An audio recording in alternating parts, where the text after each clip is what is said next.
Hello students, welcome to Rishikul Online School.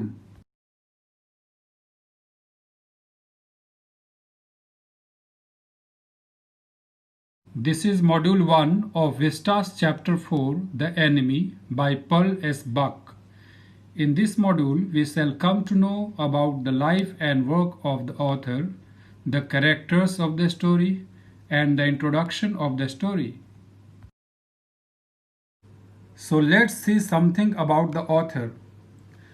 Pearl S. Buck was born on June 26, 1892 in Hillsborough, West Virginia, USA. When she was 3 months old, she was taken to China by her parents, where she spent almost 40 years of her life. That is why she is conversant with the customs and traditions of that part of the world. She was a bilingualist and was adept in reading and writing English and Chinese. Her best known novel, The Good Earth, has China as background and was first published in 1931. In 1938, she won the Nobel Prize in Literature. She has authored over 70 books on a variety of topics. Her books include novels, collection of stories, biography and autobiography, poetry, drama, children's literature, and translation from Chinese. She died in March 1973, just 2 months before her 81st birthday.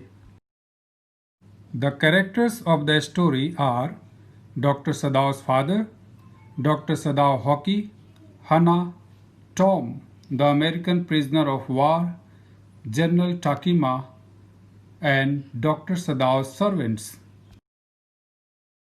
The story The Enemy by Pearl S. Buck has everything in it that makes it an anti-war story. It's a story of conflict between man's inherent humanness and the hatred and prejudices created by pseudo-nationalism and war. It shows how war and narrow nationalism can stifle human feelings of love and compassion and turn friends and fellow human beings into enemies. Tom, an American runaway prisoner, is washed ashore in a badly wounded condition in front of a Japanese doctor's beachside house.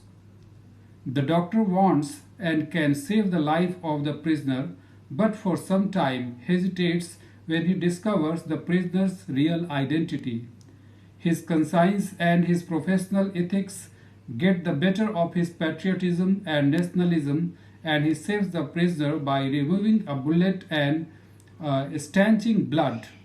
In doing so, he runs the risk of being branded and punished as a traitor, even when, as a true patriot, he informs his superior, a Japanese army general, about the prisoner's presence at his house and agrees to have him killed by the general's assassins. He spends 3 restless nights waiting for the assassins to carry out their job. At the same time, however, he wishes that the American sailor escaped to safety. In the end, he gives the prisoner his boat and tells him how he can safely escape. He heaves a sigh of relief when he is sure that the prisoner has escaped safely and keeps wondering, as does the reader, why he couldn't bring himself to killing a prisoner of war belonging to an enemy country. Thus, the story underscores the illogicality of war. That's all in this module. Rest we shall see in the next module. Thank you very much.